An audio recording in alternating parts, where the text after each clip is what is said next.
I'm getting all ready this morning because today we're gonna go for a tour, a general tour in this entire farm. We're gonna see what these guys are doing here, how they are doing it, and learn lots of things from these people.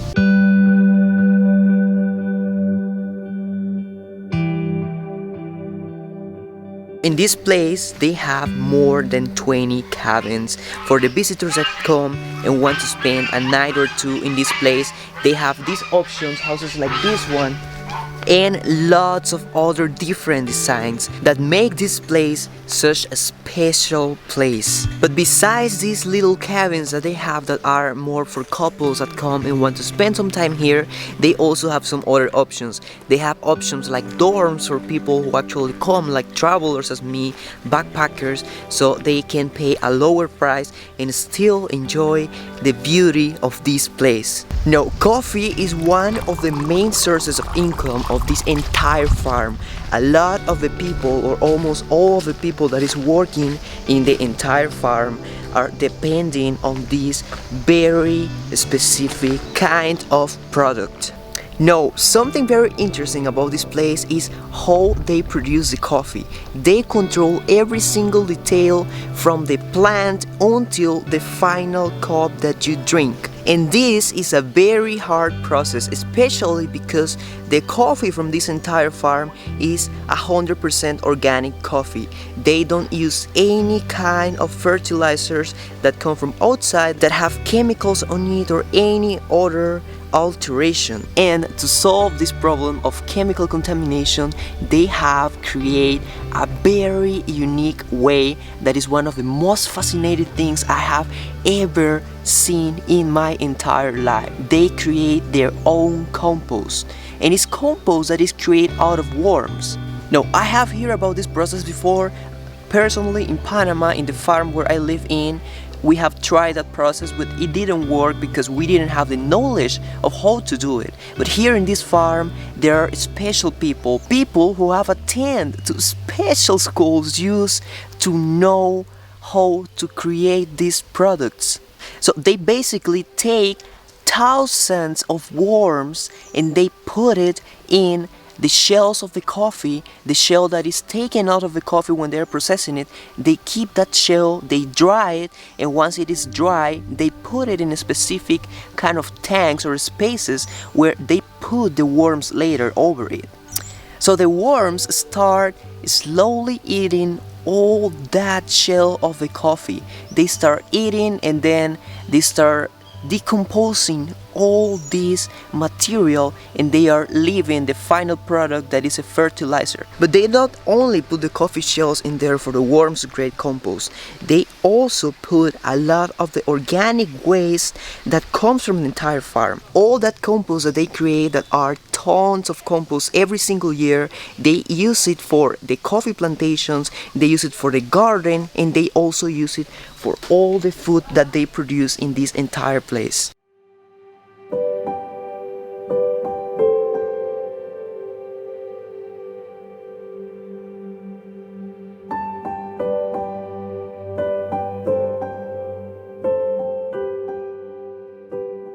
Now, this is one of the hardest part when producing organic, how to control all the insects, all these little insects that come to eat your plants that can actually cause a terrible disaster in your entire plantation. So here they have found a very creative solution, and they are actually using a kind of like a special and secret jelly that they put inside of these bags. As you can see here, it's like a sweet mixture with like other things in there. I don't know what it is. I think it's like a secret recipe or something like that they use.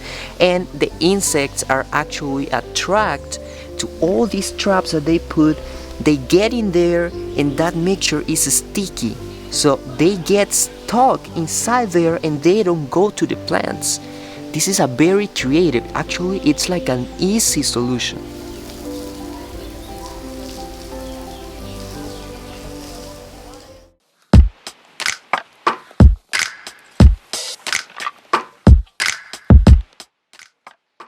This is something that have made me feel amazed about this place, and is that actually they process the gray waters over here, and they also process the water that they use in the production of the washed coffee.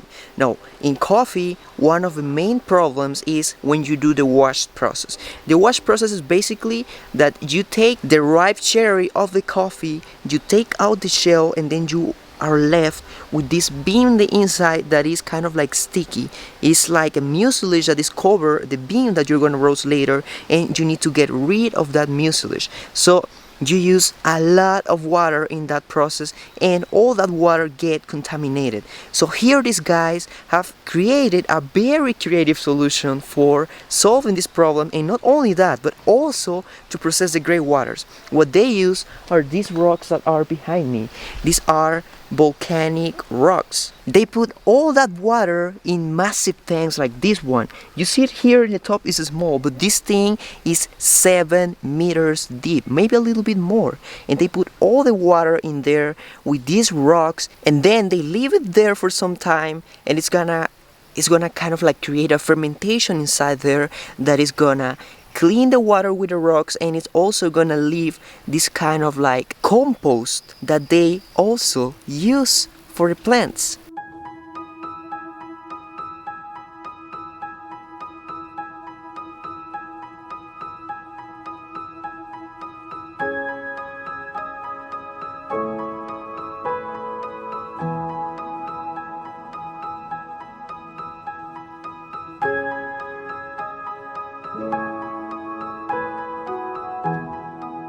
No, this process not only filters the water, but also creates biogas. Yes, as you hear, with this process, they also create biogas that they use later for all the workers here on the farm to cook. So these people doesn't have to buy gas, these people doesn't have to pay water or pay electricity, because all of these things are produced here in the farm. No, from what I didn't understand about this process, it is basically a fermentation process that happens inside of these tanks. It's like an anaerobic fermentation that happens in there that creates this biogas that they can use to also produce electricity. Dude, this farm is one of the most amazing places I have been in all this journey, I mean in all my life. No, if you thought that you have here everything, no man, that's not it.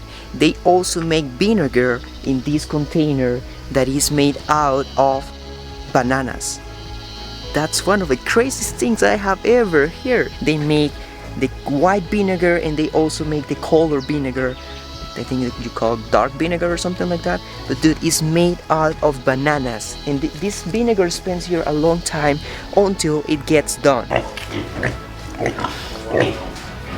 In this place they also produce orange, they produce lemons, they produce cinnamon, vanilla, milk, cheese, eggs, meat.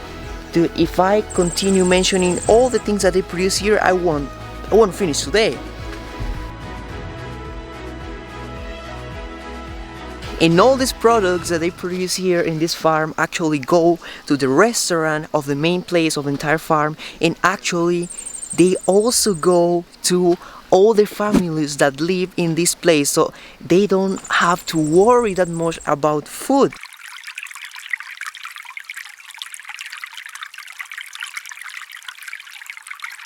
This place is actually the home of more than 300 different species of animals.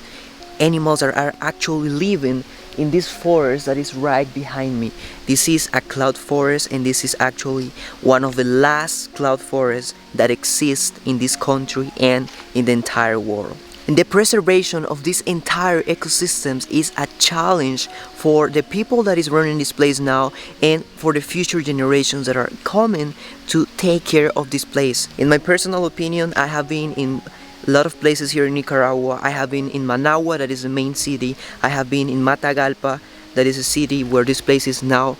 I also have been in Esteli, that is another town that is near to this one. And in all these places they don't really care about nature.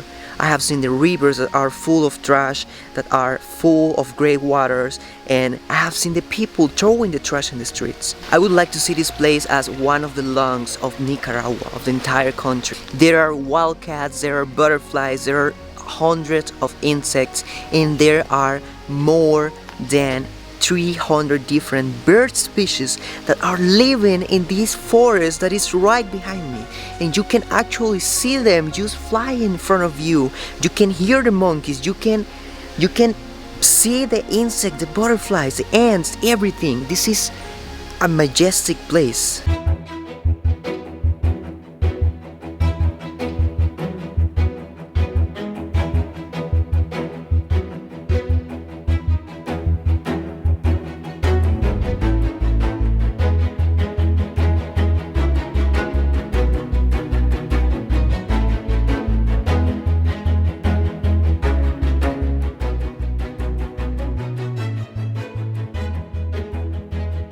Now, one of my favorite places in this entire farm is this lake that is right behind me.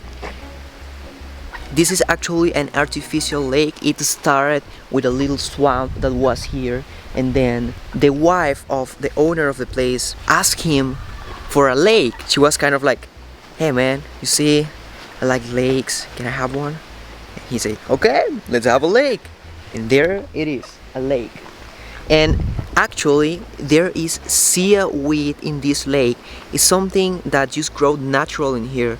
The people say that it must be a bird that came and brought some of it to the lake, and then it started reproducing. But actually there is a lot of seaweed in this place, and there are different reasons why this lake is one of my favorite attractions of this entire place. One of them is because it's beautiful, of course, it's amazing, it's just so perfect.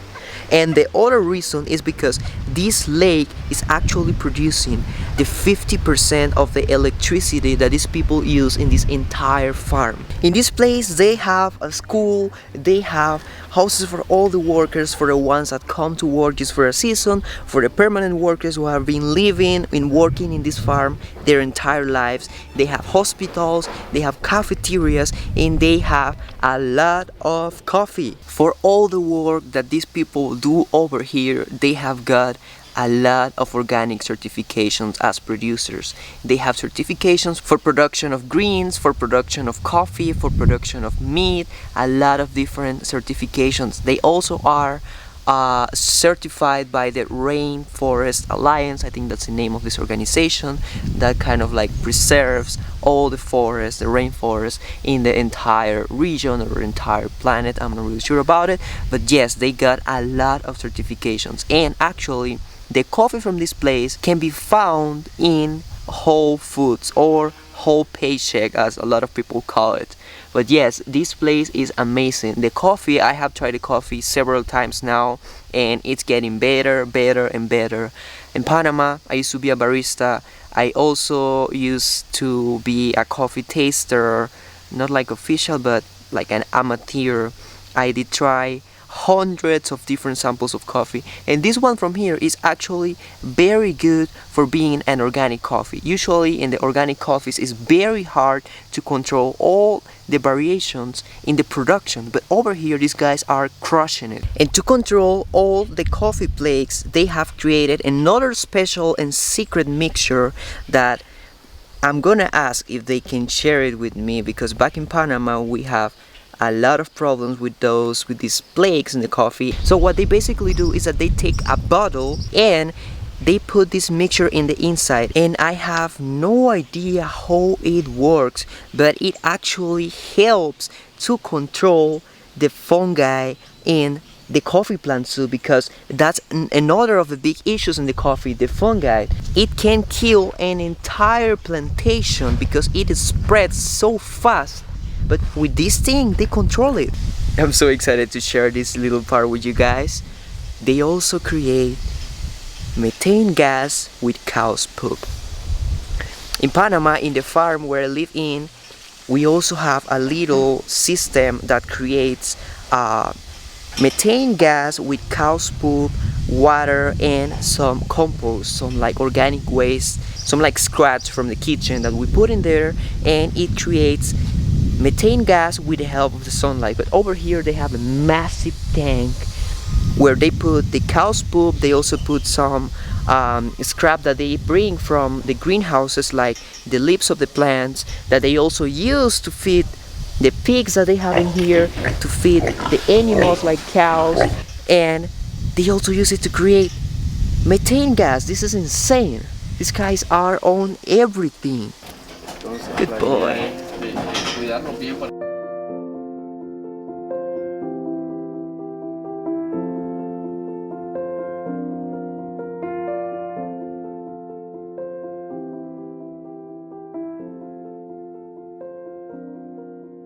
This would be one of my favorite parts in the entire farm. They have pigs. This bud that is over here, that guy that is sleeping, he is over 1,000 pounds. This bud is pretty old and pretty heavy. Now, to feed this bud, they use a lot of the residual waste from the greenhouses and kind of like the leaves and all this stuff that they don't use for the farmers or in the kitchen. They bring it here to feed these animals, so they are organic. Everything here is organic, man. So this was an amazing experience. We saw almost everything that they produce here on the farm, all the process that they do in here. This is just amazing. I have learned a lot of things today. My head is loaded with knowledge now. It's time to try the food that they produce in this farm. So this right here is the food that I'm gonna be trying today. I ordered a salad that basically comes with most of the greens that they produce in this farm, and it also comes with chicken that is produced entirely in this farm, and some quail eggs that are actually, I don't know how they prepare it because the color is like purple. The quail eggs are usually white, but I'm thinking that they cook this or with pitaya, that is dragon fruit, or with this purple stuff. And I'm excited to try this food. It looks so yummy. Dude, the flavor of the chicken is just, it's perfect. It's so different than the regular chicken that you try in restaurants or the one that you buy in the supermarket. This one is just full of flavors. It's just like, I don't know, it's so tender. The flavor is, it's just amazing. I think this is the best chicken I have ever tried in the last year or so. Wow, the quail eggs are amazing. I think they put it in vinegar, and then it gives you the contrast of the vinegar with the flavor of the eggs. And if you dip it in this little garlic sauce, this is something else. I'm pretty sure that if Kaylee were here, she would be so happy and excited. One of the reasons why they moved to Boquete was because there is actually an organic store and she is an organic lover. So that's one of the reasons why they moved to Panama. If not, I think she would never move over there without an organic store. She will be having a blast in this place, eating in the restaurant 24/7. I think the only thing these guys are not into is making tequila. This is agave right behind me, and if they had a Mexican guy over here, that bud will be making tequila, one of the most amazing tequilas in the entire world, organic tequila. And here, guys, this is where we're gonna call it. We got our friends back here. I think they're a little bit angry. So this was a tour in this farm. I hope you guys enjoy it. I hope you guys love it. And if you wanna subscribe for more, please do it. That will help me a lot. This place is definitely a piece of heaven in Central America. But sadly, as everything, it has to come to an end. I need to leave this place. I need to continue my journey all the way up to Mexico. But the next place I'm gonna visit is actually a freshwater lake that has an island in the middle. I'm gonna go to the island because according on what I have been reading, that lake is the only place on earth where you can find freshwater sharks. So if you guys want to stay there, to watch me swimming with sharks in a crazy and amazing island, just Stay there, guys. Follow this journey. You will love it. I'm loving it. I'm pretty sure you will love it too. So thank you guys so much for all your help and support, and see you guys next time. Oh, I will never forget it. You guys are the best.